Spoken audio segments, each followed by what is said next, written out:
Question. Chata sa'oif. By the way, if you want to know about anyone, Wikipedia has every person. It's incredible. They have it in Hebrew, much more expanded, but in the English they also have. So in English, is this Evan? Is an English name, E-V-A-N. Oh, that's so interesting. Evan. I mean, that's so interesting. Yeah. I don't know what Evan comes from. This Wikipedia, he's so smart. Okay. Chata sa'oif sheich nistama b'tzavara b'fnim mahu. Tzavara kechli shar stama yom mifsal dilma ketzavar behema. It's an interesting question. You know, you're not supposed to bring the blood inside the sanctuary if it doesn't belong there. And if you do bring it in, it invalidates the sacrifice. Remember, we learned that. If you bring the blood in and you weren't supposed to, then the outer blood... I think we said that the outer blood, you can't even use what's left. If you brought some blood out, remember, what was left inside you can still sprinkle. But if you bring the blood inside, it invalidates the sacrifice. So now we have a question.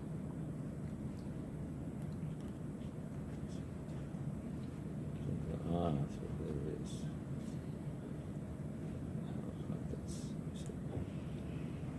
The question goes like this. When you take the bird and you bring it into the sanctuary, which you were not supposed to do, is that similar to taking the actual animal into the sanctuary, which would not invalidate the animal? Or is that similar to taking the blood in a vessel into the sanctuary, which would invalidate the animal? Follow? It's interesting. The blood in a vessel invalidates the sacrifice. But if the blood was not brought in a vessel, the blood was brought in because it happens to be in the animal, it doesn't invalidate the sacrifice. It's only if the blood is brought into the sanctuary. So here, if the kohen takes the bird and he brings the bird into the sanctuary, the bird itself, because by a bird you don't catch the blood in a vessel. Yeah, that's right. So is the body itself considered the vessel? And it's as if you brought the vessel in? Or is it considered that you brought the animal in, which would not invalidate? Midama amarachman avlei basara. Well, Oven's obviously a chassid, body's a vessel of the soul. Uh-huh. That's good. See, yeah, I would view it slightly different, because Rav Oven's question is, what type of vessel is the body? Is it that you have two independent things here? You have the body and the blood. Or do you say that it's just the body? Because the blood, it becomes so integrated, right? That you don't consider it blood. It says the blood invalidates it. Okay. Tashima, come and listen. Come in here. That's the way the Talmud Bavli introduces a proof. It says, come in here. In the Yerushalmi it says, come and see. In the Bavli it says, come in here. One of the things that they were discussing in this course was about giving instruction. And what they do is, they have like these different shapes, and they have like a, what's it called? Battleship, where you can't see where the other person, but it's exactly the opposite. You try to tell the person where to put the shapes without using your hands and without and just verbal instructions to try to do it. And it's funny because when you look over afterwards, you take away the thing, you see where you put it was totally not what you meant. You see, you put the circle next to the line, and it's really hard. So come and listen is supposed to be like much more difficult than come and see. Sure. So it has less clarity. Okay. But there is value to that, because when it's explained, it does come out. When it's really explained, it does come out different. Okay, Tashima, come and listen. Pirchasa. Let's say the animal was slaughtered, and you know what happens after the animal is slaughtered? The nerves still are working, and it could jump around. What's the word for that? Is there an English word for that? When the animal jumps around after Here they the say convulsed. convulsed, Convulsion. like convulsion. Okay.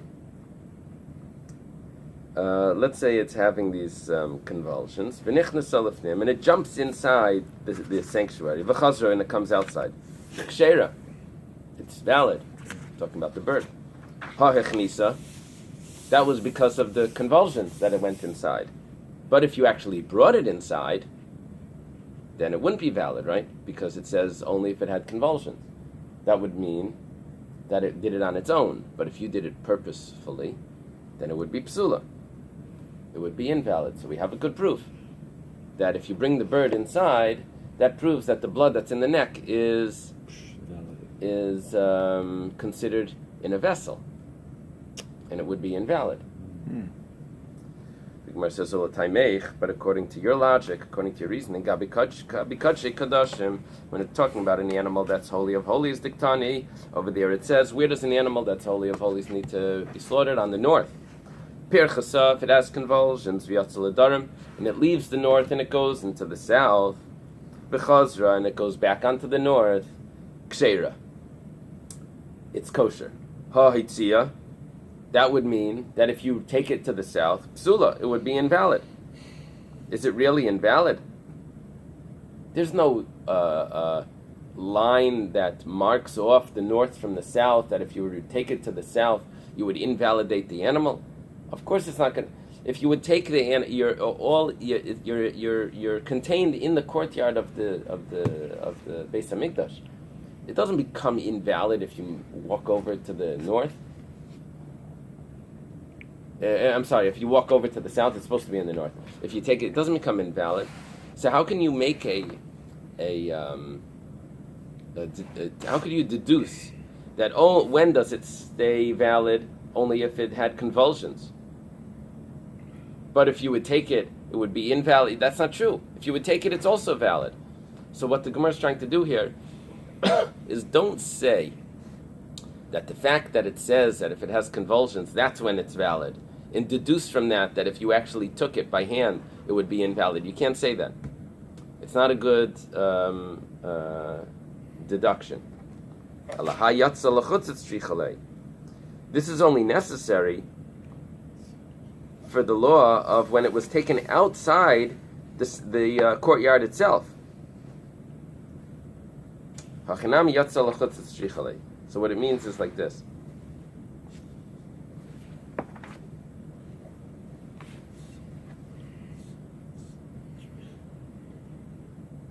That if it goes outside on its own,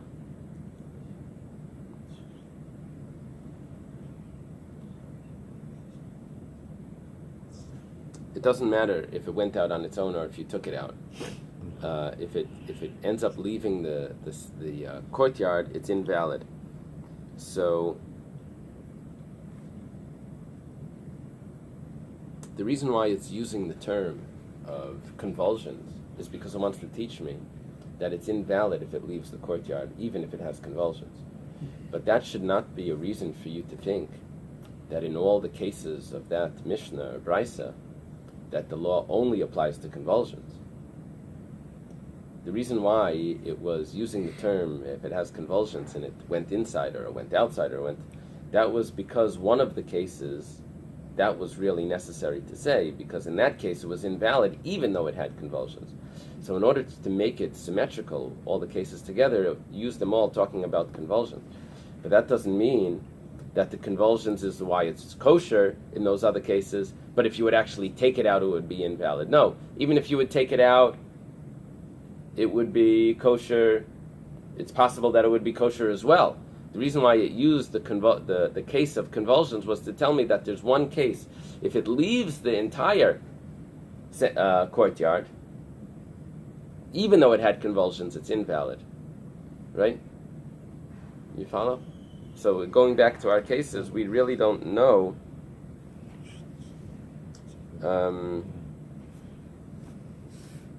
just because the Brisa says that if it has convulsions and it enters into the sanctuary and then you take it out, it's valid, that does not mean that if you actually brought it in and took it out, it would be invalid, because it could be the choice of examples of convulsions was because of a later case in that brisa where it discussed if it had convulsions and it left the courtyard, it would be invalid. And over there, that would be a chiddush, that even though you didn't actually do it on purpose, it's still invalid. Okay, so we don't have an answer to Rav Avin. What's the neck of the bird considered? Is it considered a vessel or not? Rav Avin. Rav Avin has another question. Nishbach ala ritzba va'asfa mahu.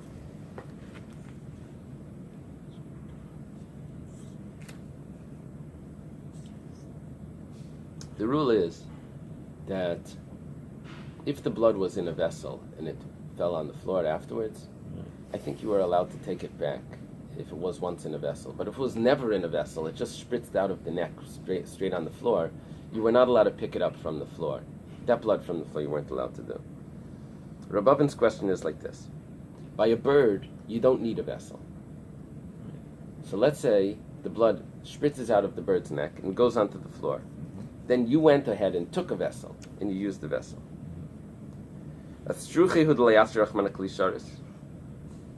The Torah does not require you to have a vessel. And so therefore, but you're allowed to go ahead and use a vessel. It doesn't need to be caught in a vessel. So the whole vessel thing here is not like a requirement. So therefore, you're allowed to go and pick it up from the floor. You don't need a vessel. In a regular case, if you took it from the floor because it wasn't caught in a vessel, it wouldn't be valid. But over here, you don't need a vessel. You can go take it off the floor. So maybe you're not allowed to use a vessel. Oh, Therefore, if you're going to get it in a vessel, it's going to be invalid.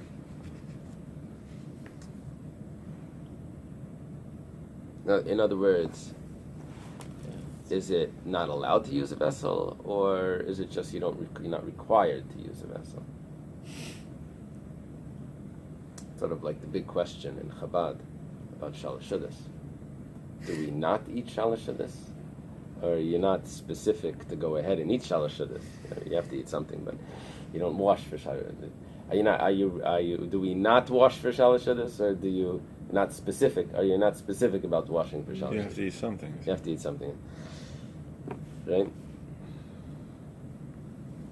Okay. The Rebbe sometimes washes for shalashudas. So the answer over there seems to be more obvious. Let's see over here. Is the vessel? Is it? You're not supposed to use a vessel. You're not allowed to use a vessel, or is it not required to use a vessel? Amar Rava says, Tashma, come and listen. Yachal yedam chata soif ton kibos. Maybe the blood of a bird requires laundering off the garment if the blood goes off a Talmud Leimer Zeis. No, the pasuk says this. V'isal kadaitach mifsal pasal beirachmana. And if you think that the Torah does not allow a vessel, and if there is a vessel, it becomes invalid. Typically, the ifsalei ba'avir keli. Say that it became invalid right when it came into the airspace of the garment, because it's not allowed to be in a vessel. So as it gets to the garment, it becomes invalid. And what's the rule by invalid blood? It does not need to be laundered off. So whenever you're going to have a garment that it's going to go on, we should say that it's already, the blood's invalid because it's not allowed to be in a vessel. So it must be that it's allowed to be in a vessel. It's just not required to be in a vessel. Because why do you have to tell me that the reason why you don't have to launder it is because there's a special exemption? I'll tell you a different reason. The reason why you don't have to launder it is because it's never possible for it to have a case where it's on a garment, because it would always be invalid once it gets to the garment. The garment is considered a vessel. So it would automatically become invalid. So the question is, why would the Torah need to tell you something that's never practical? So Amar Rav Huna Brei Rav Yeshua b'mad b'keli b'tzavara. It's not, may not be practical, but it's possible. If you would take a cloth and attach it to the neck of the bird, and then you would slaughter it then. So it would immediately go from the neck to the cloth. So that would be that it never had a chance to become invalid through the ear space. So immediately it would go directly into the garment. So it wasn't invalid before it got to the garment. It was invalid after it got into the garment, because it went from the neck to the garment. So then you would have the law of laundering. So Torah has to tell me, no, this tells me that it's excluding the bird. Excuse me. Okay. The Gemara's thank you. Okay, I have this. The Gemara's assuming that there would be a vessel, maybe like a pocket space or something, that the ear space would already invalidate the blood, or maybe like a fold in the vessel. But if it would go directly onto the vessel, directly from the neck, then there would be no ear space of the vessel, and it wouldn't be invalid before it gets to it. Are we assuming here that it's coming together, that the fact that it gets into the vessel and it becomes part of the vessel, that itself coming together would at the same time would still require laundering, if not for the exemption of Zeis, right? Because even if I put it right on the neck of the bird and I slaughter the bird, I do malika, and it goes straight into the, so right when it gets inside the cloth, it's in a vessel. Mm-hmm. So if it won't be allowed to be in a vessel, so it becomes puzzle and it goes in at the same time. So two things coming together. The Gemara is going to discuss that later. But over here, it's assumed that would not be a problem. That would not be considered that the blood is puzzle. It would be assumed that the blood was absorbed into a vessel before it was puzzle, right? You look at it independently. Okay. Boimine, is this Levi? It's the ches over here. By Levi me Rebbe. Levi was one of the students of Rebbe. It's possibly Rabbi Shua ben Levi's father was Levi. He was a contemporary of Rav. Sometimes Rav and Levi were together, and I think Rebbe sent Levi to get a job as a rabbi in some community, and they sent him back. So it was like they didn't want to. So he did something they didn't know the answer to something, and Rebbe had to explain to him, no, that's not how you act in the community. Okay. Levi asked from Rebbe, Nitas mi beged lebeged mahu. Well, let's say it spritzes from one garment to another garment. Mi beged kama itchale lekibos. When it reached the first garment, there was a requirement to get washed. Now that means that this blood was not allowed to be sprinkled anymore. It needs to be laundered, right? Because on the first garment. And so therefore when it reaches the next garment, it does not need to be laundered, because what type of blood needs to be laundered? Only blood that's able to be sprinkled. But this has a new halacha. This blood has a din of to get laundered. Oidilma loy. Or maybe we don't say that. Maybe we say that just like a blood that gets absorbed into a blood that's caught in the vessel and then it spills on the floor. That blood that spills on the floor, you were allowed to pick it back up because it spilled from a vessel. You could go back onto the floor and pick it back up. So maybe over here, like when it gets absorbed, when it goes on the garment and then it goes to the next garment, maybe we should say that it's like it's spilled on the floor and you can go pick it back up. I think what he's asking is really, do we say that the fact that it's laundered is a law that's applied to the blood, that now this blood has a new halacha, that this blood is not sprinkling blood, it's blood that's laundered? Or do we say that the garment is supposed to be laundered? It's not the blood. The blood is still blood, and you have to. It's not a din in the blood. It's a din in the cloth, and therefore the blood is still blood. I know it's on the garment, but to pick it back up and if spritz it, but so now it's on a new garment. So now you have to launder the new garment as well. Amalei Zu Shaila. Rebbe says it's a good question. You see, that's a teacher. So a good question. And now he has to give an answer. He says, "Ton kibas miman afshach." It has to be laundered automatically. Why? If it has the status of something that fell on the floor, and you have to pick it back up, it's valid after you pick it back up. So this would have the same law. And if it would be that it would be invalid by getting it off the floor,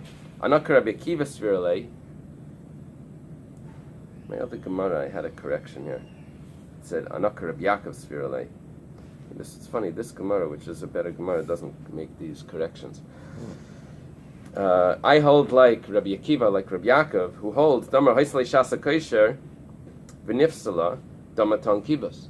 That any blood that was one time valid, even if it's now invalid, it still needs to be laundered. We didn't say that in the Mishnah. In the Mishnah, we said that whether it had a time that it was valid, or whether it never had a time that it was valid, it does not need to be laundered. Rebbe says, I hold like Rabbi Akiva that says that if it had a time that it was valid, even though now it's invalid, it still needs to be laundered. So therefore, this blood, of course, had a time that it was valid when it went on the first garment. So therefore, you have to wash it off the second garment as well. Rami Bar Chama asked Rav Chisda. Rav Chisda, by the way, is his father-in-law.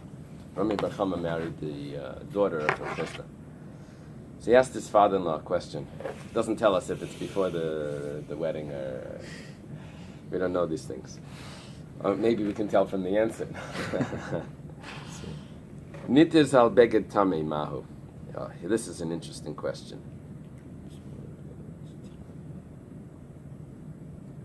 If the blood itself would be tamei, it would be invalid, and then it would not need to be laundered. Here, the blood is going onto a garment that's tamei.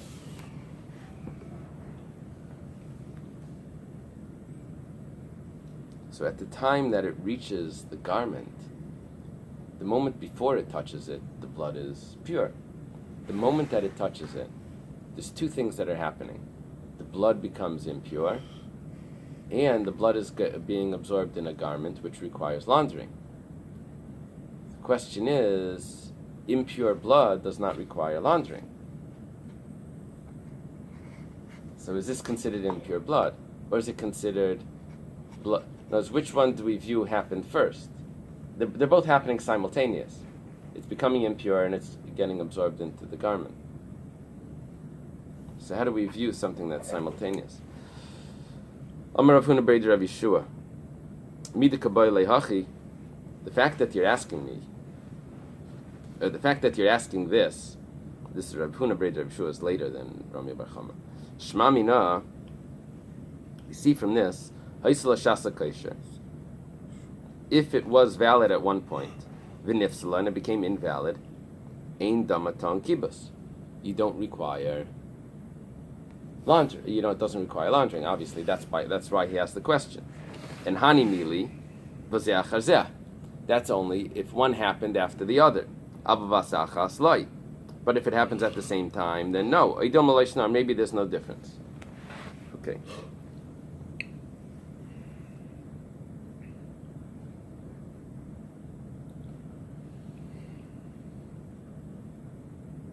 Maybe if it becomes invalid at the same time as it's getting absorbed, it doesn't require laundering. So Rav Huna B'Rei Rav Yeshua, it's interesting. He's explaining the question. Now we go back to Rav Chisda, who the question was posed to. Amar Lei, Rav Chisda says back to Rami Bar Chama, Plukta de Rabbi Lazar v'Rabbanan. It's a machlekes between Rabbi Lazar and the Rabbanan. Aliba de Rabba, according to the way Rabbah explains it, Udkamataretz Abaya, and according to the way Abaya answers the question on it. There's a lot of layers here. The Tanya, started in a brisa. Rabbi Elazar Reimer, Rabbi Elazar says, Meichata shenitmu. Let's say paraduma water, right? The red heifer water that needs to be sprinkled on someone to make him pure because he came in contact with a dead body and he's tamei. So you have to sprinkle this water on the person. Problem is, this water became tamei.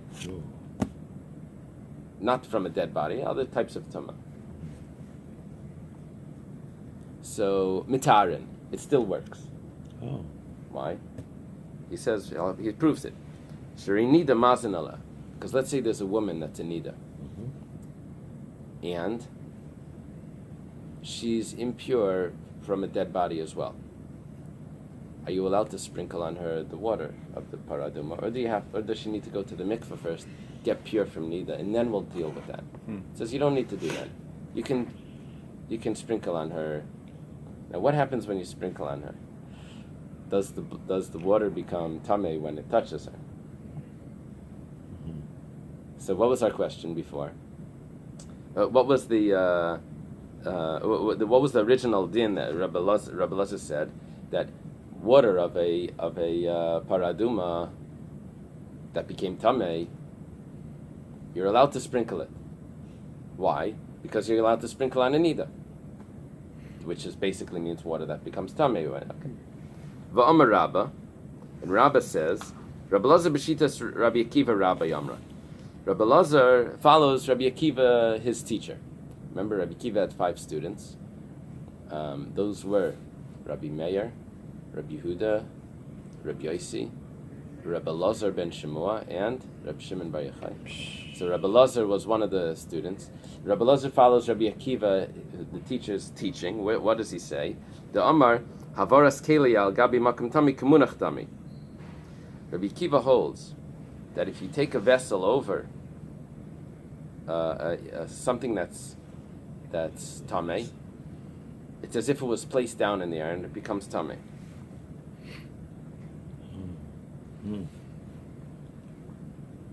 This is by the water of the paraduma, that if you would take it over something that's tamei, it becomes tamei. Ditanan, as it was taught in the Mishnah.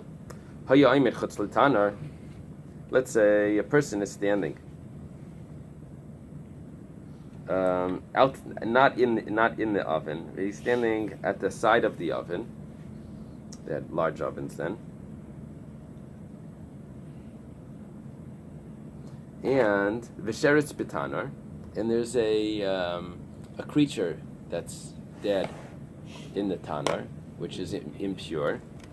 But he stretches his hand out over the oven to grab something off the windowsill. And he takes the pitcher of paraduma water, but he brings it back over the oven. Rabbi Kiva metame v'chacham metarin. Rabbi Kiva says that water becomes tamei because it went over the oven, and the Chacham say that it's still fine. Ubaha pligi, and this is the machlokes between Rabbi Kiva and the Chachamim. The Rabbi Kiva savar kamunach dami. Rabbi Kiva views it's as if you placed it down in the oven, and therefore you invalidated, it made impure you made impure the water. Rabbanan savilav kamunach dami. The Rabbanan say it's not placed down in the oven. You took it above the oven. Ve'isvei Abaye, and Abaye asked the question, Ma'id Rabbi Akiva baza. Rabbi Akiva admits, will agree, by hazah, by the sprinkling,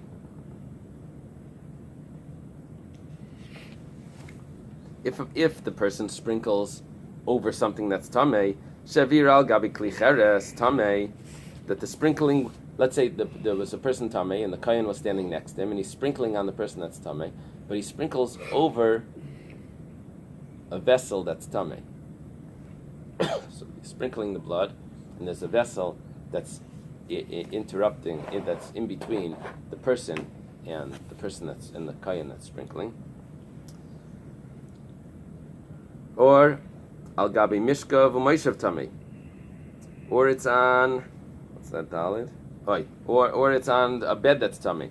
Shehi Torah. How do we know that the person becomes tahar? She'ein l'cha davar shemetami l'mayla kalamata el kazayis min hameis v'shar kol hamehilim. La'asui even hamenugas. The only thing that makes something impure, if it goes over it, that it makes impure above it or below it, or is only if you have a dead body or a certain amount of the body of the flesh of a human body, and a person goes over it as if he's making a tent over it. So when the person goes over it, he's tenting over the body. He becomes like the tent over it. He becomes tummy. Otherwise, when you go over anything that's tummy, it doesn't make the person tummy. And the same thing would apply if you have a stone from a house that has tsaras. That law would apply. So Abaye is asking, why does stretching your hand and grabbing the jug of para aduma water and bringing it over the oven, why does that, according to Rabbi Akiva, make the para aduma water tummy? It's not. There was no dead body in that. Elamar Abaye dekula al malav kamonach tummy. Abaye says, no one says that it's as if it was placed inside the oven. The machlekes is different. The Rabbi Akiva gozrin and shema yenuach. Rabbi Akiva says there's a gzeira, special gzeira, decree. This is the oven, and where there's a decree. If you take paraduma water over it, there's a decree that you might put it down, and so therefore we make that decree. Rabbanan savi loy gozrinan, and the Rabbanan say you don't make that decree. So that's only a decree if you have the water in a jug and you're taking it over. But Rabbi Akiva admits that if you sprinkle the water over that same oven or over something that's tamei, you don't say kivan denafik nafak, that once it left your hand, there's no decree that you might put it down because you have no option of putting it down, right? It's already out of your possession. So. For Rabbi Lezer v'Rabbanan b'Maika Miflagi. What do Rabbi Lezer and the Rabbanan, what are they arguing about? They were talking about water of paraduma that's tamei, if you're allowed to sprinkle it. And Rabbi Lezer proved from a nida that you are allowed to sprinkle it and it makes a person pure. Amar Abaye b'danin tuma keduma mituma shabayis shaka miflagi. The question is, do you view prior tuma as exactly the same as tuma that comes at the moment of contact? So mar saver done and mar saver ain't done it.